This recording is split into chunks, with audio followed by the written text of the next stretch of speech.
Hola chicos, hola chicas, una semana más. Vamos a comenzar esta semana. Vamos a empezar a darle forma a todo lo que hemos hablado anteriormente, todas estas bases anatómicas, morfológicas, que le hemos entregado respecto a los diferentes sistemas que componen el cuerpo. Hoy día ya, desde ahora en adelante, los vamos a empezar a, a explicar cómo estos son afectados a través del ejercicio, para que ustedes puedan entender realmente qué es lo que hace el ejercicio físico en nuestro cuerpo, cómo funciona el cuerpo cuando nosotros presentamos una condición diferente, una adaptabilidad diferente al ejercicio físico. ¿Y por qué es importante?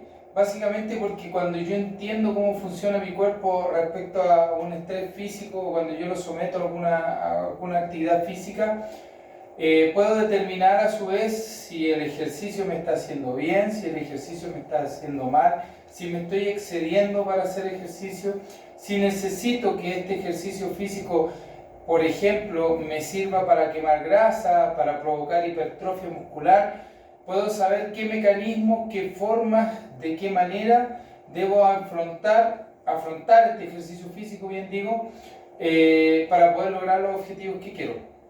Para comenzar, vamos a la siguiente. Hablamos en las semanas anteriores del sistema cardiovascular, el sistema respiratorio, pero hoy día vamos a ver cuál es la importancia del sistema cardiovascular, que son los dos sistemas unidos, ¿cierto?, que trabajan en un unísono en los procesos metabólicos de las adaptaciones físicas. Vamos a la siguiente. Vamos a partir haciendo un pequeño reflex de qué es lo que es el sistema cardiovascular. Yo recién les decía, el sistema cardiovascular se compone de los pulmones, ¿cierto?, de toda la red que existe en el cuerpo, de arteria, toda la red venosa que existe en el cuerpo, además del corazón, por supuesto, que es el motor principal que hace que todo este sistema funcione, en donde los pulmones, por ejemplo, se produce el intercambio gaseoso, que es importante, en donde hacemos el intercambio, digamos, entre la sangre o la cantidad de dióxido de carbono que tenemos que eliminar, expulsar de nuestro organismo, e incorporar la cantidad de oxígeno que necesitamos para hacer la respiración celular. La bibliografía lo define como aquel que está constituido por el sistema cardiovascular, formado a su vez por el corazón y los vasos sanguíneos, y por el sistema respiratorio, integrado por los pulmones y las vías aéreas. Ambos sistemas están muy relacionados entre sí, lo que decía recién, esto trabaja todo de la mano, no puede trabajar uno independiente del otro, y en conjunto le proporcionan al organismo el oxígeno y nutrientes, eliminando los residuos. Esto ya lo habíamos visto en las clases anteriores, cómo trabaja el corazón respecto a eso, cómo ingresa la sangre venosa, pasa de las aurículas, de ahí los ventrículos, donde el ventrículo izquierdo es el ventrículo que es más fuerte, porque de ahí sale e impulsa la sangre a todo el cuerpo. Vimos también cuál es la función de los pulmones, los alvéolos, que era la unidad más pequeña que tienen los pulmones, en donde se hace este intercambio gaseoso, muy importante para la supervivencia y para las condiciones energéticas del organismo. Vamos a la siguiente. Distribución de la sangre durante el ejercicio. Vamos a partir por esto. Cuando yo someto a mi cuerpo a un ejercicio físico, las primeras respuestas metabólicas que recibo es el aumento de la frecuencia cardíaca, ¿ya? Y el aumento de la frecuencia cardíaca no es más que aumentar la cantidad de pulsaciones o de trabajo sistólico y diastólico presente el corazón durante un minuto. Esa es la frecuencia cardíaca. Y esa frecuencia cardíaca, al empezar a impulsar mayor cantidad de sangre, es porque nuestro cuerpo está demandando una necesidad energética en algún punto mayor. Por lo tanto, inmediatamente se activan diferentes sistemas. Tenemos sistemas nerviosos, ¿no es cierto?, adrenérgicos, que impactan al corazón, que hacen que este funcione de manera más rápida y empieza a liberar más nutrientes a través de las pulsaciones. Tenemos, tenemos elementos humorales, que son las hormonas que van a impactar también al corazón y hace que éste aumente su flujo sanguíneo. Pero en definitiva, donde yo quiero que ustedes nos concentremos en esta clase, es cómo afecta el ejercicio físico al flujo sanguíneo, ¿ya? Y para partir por ahí, vamos a la siguiente. Tenemos que entender qué es lo que es el flujo sanguíneo, ¿ya? Y el flujo sanguíneo no es más que la distribución de la sangre a los diferentes elementos del cuerpo, ¿ya? Nosotros tenemos un flujo sanguíneo constante. Este flujo sanguíneo constante se afecta notablemente por las demandas energéticas que pueda tener el cuerpo, ¿ya? Cuando nosotros comemos, por ejemplo, y hacemos el proceso de la deglución y la digestión, los elementos que necesitan más sangre para poder hacer su trabajo por la respiración celular que necesitan, los elementos mitocondriales que están al interior de la célula, va a ser los elementos gástricos, o el estómago, los intestinos y todo lo demás. Por lo tanto, el corazón y el cuerpo es súper inteligente y aumenta el flujo sanguíneo en las zonas que más lo necesitan, ¿ya? Para que se pueda entender. Cuando nosotros hacemos ejercicio físico y comenzamos en una carrera o quiero levantar un peso, al accionar ese mecanismo, los músculos inmediatamente necesitan mayor cantidad de sangre para poder hacer todos sus procesos metabólicos que necesita para la contracción muscular, por lo tanto aumenta el flujo sanguíneo a esa zona. Cuando hay una zona que demanda más oxígeno, provoca un proceso en la capilaridad de las arterias, ¿ya? Hace que las arterias se distiendan, hablándolo así de manera muy simple, ¿ya? Las arterias se enanchan, por decirlo de alguna manera, para que corra mayor cantidad de sangre a los elementos que lo están necesitando. Por lo tanto, en palabras simples, el flujo sanguíneo tiene que ver con esta distribución que hace el corazón, que hace todo el sistema sanguíneo a diferentes puntos del cuerpo y que mantiene la vitalidad de los órganos intactos. Vamos a la siguiente. Acá hay un cuadro comparativo que habla un poco de qué es lo que pasa con el flujo sanguíneo respecto a cuando nuestro cuerpo está en reposo, ¿ya? Específicamente habla del ventrículo izquierdo, ¿no es cierto? Porque el ventrículo izquierdo es el ventrículo que ustedes saben en donde produce mayor contracción, y esa contracción que produce el ventrículo, que se llama sístole, ¿no es cierto?, ventricular, provoca que la sangre llegue con mayor fuerza a todos los elementos del cuerpo. Por lo tanto, si comparamos, y esto es muy importante para irlo ya linkeándolo con el ejercicio físico, por ejemplo, el área esplénica, que sale acá, que es específicamente el vaso, digamos, vaso sanguíneo, tiene de un 20 a un 25% de flujo sanguíneo en reposo. Las coronarias, que son las arterias que van irrigando el corazón, tienen un 4 a un 5%. Los riñones estamos hablando de un 20% del flujo, de la cantidad de sangre. Los huesos de un 3 a un 5%, el cerebro un 15%, la piel un 5% y la masa muscular activa entre un 15 y un 20% en reposo. Por lo tanto, si nosotros analizamos estos porcentajes, vemos que la zona esplénica, que es el vaso, que es el vaso donde se hace un intercambio de las células sanguíneas que están viejitas, las más viejas, se intercambian por células sanguíneas más jóvenes, ¿no es cierto?, en el vaso. Por lo tanto, ahí tiene un mayor flujo sanguíneo porque ese está trabajando constantemente. Lo mismo que los riñones, ¿ya? Por la eliminación de residuos y la filtración y todo lo demás.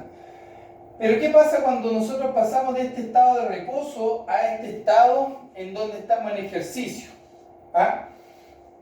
Primero, cambia inmediatamente la cantidad de litros por minuto que envía el ventrículo izquierdo en reposo en ejercicio. Aquí estamos hablando de 5 litros más o menos de sangre por minuto y aquí estamos hablando del orden de 25 litros por minuto. Un corazón de un deportista de élite, un corazón entrenado, puede distribuir hasta 37 litros por minuto, ¿ah?, de sangre en una condición de ejercicio intenso, ¿ya? Pero cambian al tiro los valores. Mire, el área esplénica, el vaso, del 20 al 25% de porcentaje de flujo sanguíneo que tenía, disminuye al tiro un 3 o un 5%. O sea, inmediatamente le quitan irrigación sanguínea al vaso.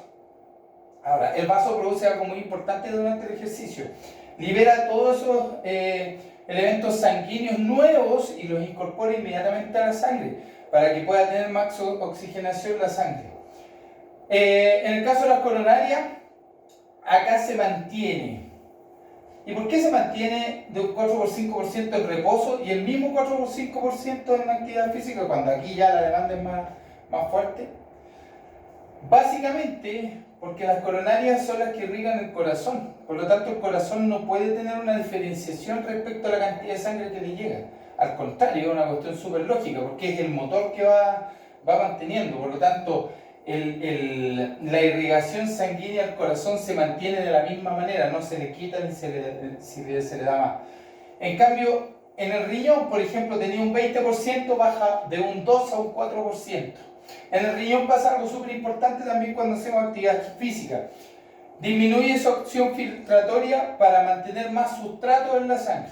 Así yo no elimino tanto sustratos importantes que son utilizados para la contracción muscular, como el calcio y un montón de otros que son importantes. En el sistema óseo, en los huesos, tenemos una irrigación sanguínea de un 3 a un 5% en reposo y disminuye de un 0,5 a un 1%. No necesito irrigar los huesos. El cerebro, de un 15%, baja un 3 o un 4%. Y aquí hay un dato importante también que quiero que ustedes consideren.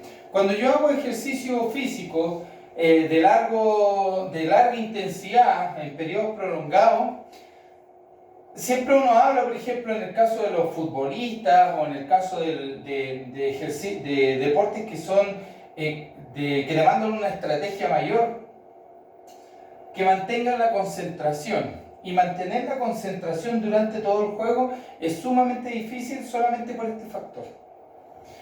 Porque en reposo tengo un 15% de irrigación al cerebro. Eso quiere decir que tengo más oxígeno que me permite pensar con más claridad. Cuando parto con el ejercicio físico intenso y ya me estoy cansando y necesito más demanda energética, baja sustancialmente la cantidad de irrigación sanguínea al cerebro. Por lo tanto, me cuesta a mí más concentrarme durante una actividad física, ¿ya? Por eso que los deportistas de élite, los que corren maratones, los ciclistas de ruta, los futbolistas, en fin, en todos los deportes que hay una intensidad física de moderada a alta, trabajan mucho la parte psicológica, mucho la parte de la concentración. Por eso es que uno repite muchas veces un mismo gesto técnico. Por eso que los entrenamientos son de mucha repetición. Porque mientras menos pienso el gesto técnico que tengo que hacer en condiciones de fatiga, voy a modificar en menor medida la técnica. Por lo tanto voy a tener una mejor técnica, por lo demás, cuando tengo una mejor técnica, mejoro el rendimiento físico, tengo un mejor rendimiento físico. A la piel de un 5% a nada por ciento, porque le quita casi toda la irrigación sanguínea a la piel. Y la masa muscular activa, si en reposo tiene un 15 o un 20%, llega a tener del 80 al 85% de irrigación muscular. Por lo tanto, si nos damos cuenta en este cuadrito, que después usted lo puede revisar con mayor detalle, nos damos cuenta que la reacción fisiológica que hay de la condición en reposo a la condición en ejercicio, en cuanto a la distribución del flujo sanguíneo, es importantísima, ¿ya? Esto también es importante analizarlo. ¿Por qué? Porque recién les decía yo y les comentaba qué pasa cuando yo consumo un alimento muy cerca del entrenamiento. Cuando consumo un alimento muy cerca del entrenamiento, mi estómago, mi sistema digestivo empieza a trabajar inmediatamente. Y resulta que, pucha, almorcé, hice todo y después quiero ir al gimnasio o quiero ir a jugar un partido o quiero ir a bailar o quiero ir a hacer danza o lo que fuese. Cualquier ejercicio físico que me requiera una demanda energética, va a empezar en controversia el sistema cardiovascular. ¿Por qué? Porque el flujo sanguíneo, por un lado, tu sistema digestivo te está pidiendo que le incorpores más sangre para poder hacer los procesos digestivos, y por otro, los músculos te están pidiendo que le mandes más flujo sanguíneo para hacer todo el proceso metabólico que necesita para generar energía. En ese tira y encoge, en esa controversia que se produce, baja nuestro rendimiento físico, baja sustancialmente, ¿ya? Por lo tanto que ahí, bueno, después más adelante, cuando hablemos por ejemplo de nutrición deportiva, nos vamos a dar cuenta que hay alimentos que ayudan de mejor manera los procesos metabólicos para el ejercicio físico y aumentan el rendimiento, no así otros que son de una digestión más lenta y me provocan menor rendimiento deportivo. Vamos a la siguiente. Bueno, y aquí hay otro cuadrito que habla un poco de cuáles son los porcentajes, ¿cierto?, que se producen de las demandas, de las diferentes demandas metabólicas que producen los diferentes tejidos del organismo y cómo estos se van, en cuanto a porcentaje, van aumentando, ¿ya? En reposo, ejercicios ligeros, ejercicio intenso, ejercicios más intensos, ¿ya? Y aquí pueden ir viendo ustedes los diferentes porcentajes, cómo van cambiando, un poco reafirmando lo que hablaba yo recién, que mientras más intenso sea el ejercicio, mayor es la respuesta respecto a la oxigenación que necesitan los músculos. Los músculos esqueléticos son los que más sangre necesitan para poder hacer sus procesos metabólicos, para poder llevarlos a cabo, porque necesitan un montón de nutrientes para poder provocar la contracción muscular. Por tanto, los cambios inmediatos que se producen con la frecuencia cardíaca, tal como decía, son importantísimos. La ventilación respiratoria. Cuando yo inicio el ejercicio físico, siempre uno dice, siempre le decimos a ustedes, dosifique, mantenga un ritmo.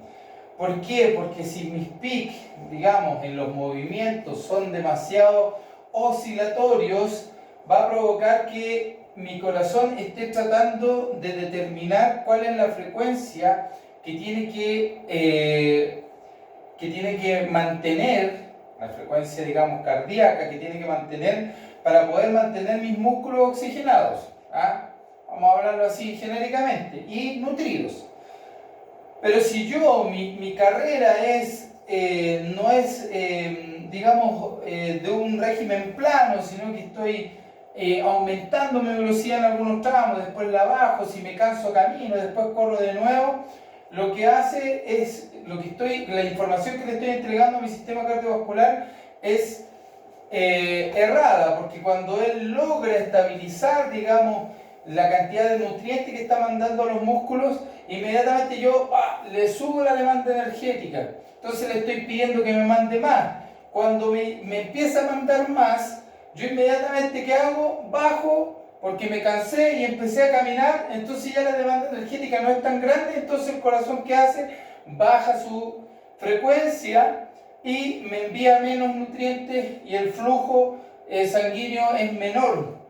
Pero esa variabilidad que existe, esa variabilidad no me ayuda a establecer una meseta.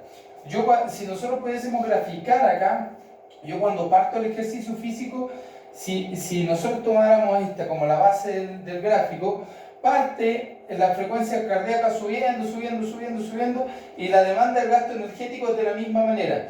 Pero llega un punto que llega a una planicie que se establece, ¿ya? Y ahí es donde yo tengo mi frecuencia máxima establecida, ya la capacidad ventilatoria también establecida, la frecuencia ventilatoria máxima la tengo establecida. Y ahí mi corazón ya le agarró el ritmo, sabe qué cantidad de sangre tiene que mandar, sabe qué presión de sangre tiene que implementar y además sabe cuánto es el flujo sanguíneo que tiene que determinar a esa zona que está trabajando. Cuando hay cambios de la intensidad del entrenamiento, eso varía notablemente. Vamos a la siguiente. Como podemos ver, la distribución de la sangre entre situaciones de reposo y de actividad es muy diferente, la cual varía en relación a la intensidad del ejercicio. Por lo anterior debemos tener en cuenta el momento previo, durante y posterior al ejercicio, ya que la falta de sangre en el tubo digestivo puede producir problemas estomacales durante la ingesta de alimentos antes y durante la competición. Es lo que hablaba yo recién. Cuando se produce esta lucha, digamos, de incorporación de sangre al tubo digestivo, y si tengo alimento en el tubo digestivo y necesita hacer el proceso de digestión, eso puede producir problemas estomacales durante la ingesta, durante la competición. La disminución de sangre en el cerebro produce situaciones de estrés para el deportista y se debe entrenar, especialmente en pruebas de larga duración donde el deportista debe seguir motivado y concentrado. Es lo que les decía recién. Por ejemplo, cuando Chile jugó con Brasil, en el mundial que se jugó en Brasil, y tuvieron que ir al alargue y después a otro tiempo de alargue, si nosotros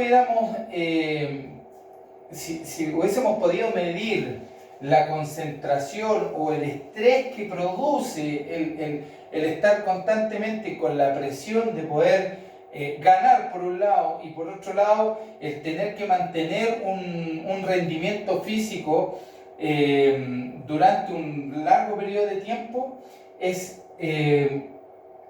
muy digamos, devastador para los deportistas. Por eso que eso se entrena.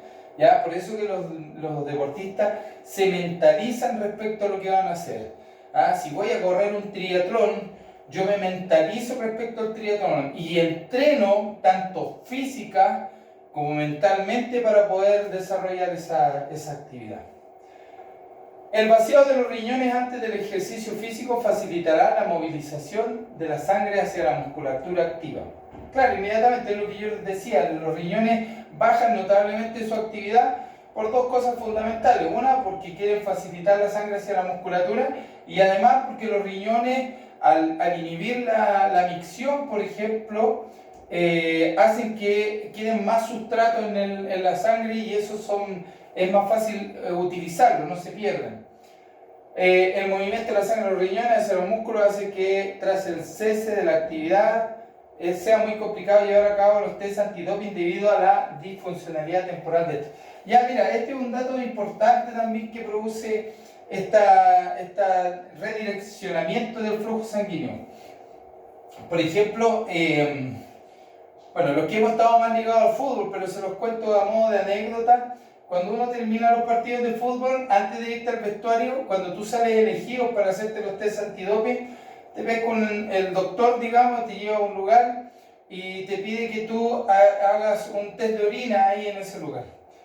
Muchas veces se demoran horas los jugadores antes de poder salir y el equipo queda plantado ahí, no se puede mover y todo lo demás. ¿Por qué? Porque al jugador no tiene deseos de orinar, no le dan deseos de hacer pipí. Pero eso es básicamente porque durante el ejercicio físico los riñones bajan mucho su actividad. Entonces, después del ejercicio físico, que ellos puedan retomar esa actividad, digamos, hace que sea más complicado rápidamente, se toma un tiempo. Hay algunos que no les cuesta tanto, pero hay otros que sí les cuesta y depende un poco de la actividad y todo. Antiguamente, no es lo que pasa hoy día, pero antiguamente se elegía para el antidoping los jugadores que corrían más en la cancha, que se veían que estaban más móviles en la cancha, pensando que esa movilidad o ese alto rendimiento que provocaban en el juego era porque estaban con un doping positivo, con ayudas ergogénicas prohibidas. Por lo tanto, esos jugadores, como tenían un gasto energético mayor, les costaba más poder hacer el test. Más horas, se demoraba mucho tiempo. Hoy día no, hoy día es al azar, con una bolita, se hace un sorteo, casi terminando el segundo tiempo del juego y se llaman a los jugadores. Por lo tanto, ya no demora tanto porque no se eligen a los jugadores que tuvieron más gasto energético en el juego. Debemos conocer qué ocurre con la sangre durante el ejercicio para así planificar y controlar el entrenamiento de nuestros deportistas, tratando de dominar la mayor cantidad de variables posible. Y esto es un poco lo que yo les decía al principio de esta clase. Nosotros hemos visto cómo funcionan los sistemas. Partimos por anatomía, con un vocabulario técnico, ¿no es cierto?, los planos y ejes.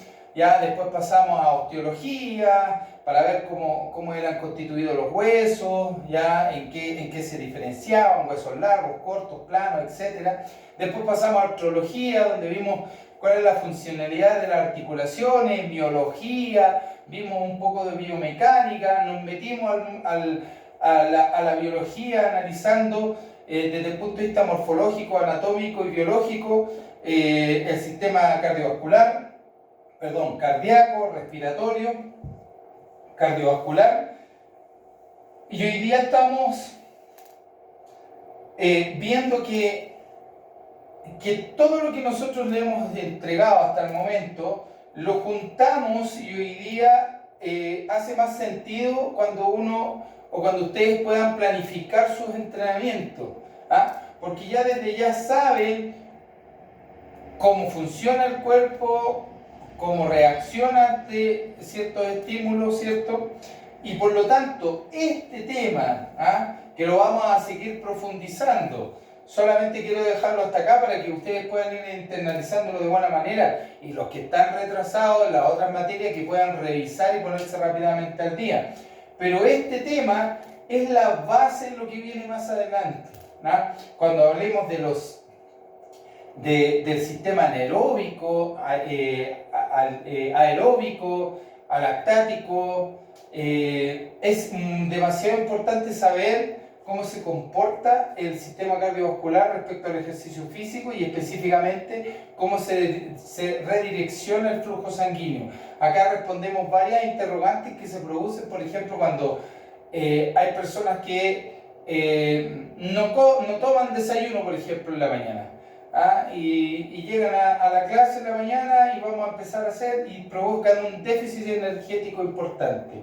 ¿Ya? ¿Por qué? Porque no tienen la cantidad de nutrientes y este sistema que se produce al ingresar a una actividad física es tan violento muchas veces cuando yo no estoy preparado que me produce una descompensación en el cuerpo. Por lo tanto, es muy importante, conteste el quiz que le voy a dejar respecto a esto. Y no se olvide, repase las materias anteriores que le hemos dado porque esto va a seguir avanzando. Así que nos quedamos con esto. Flujo sanguíneo, importante para poder saberlo respecto a cómo reacciona o cómo funciona respecto al ejercicio físico. Chao, gracias.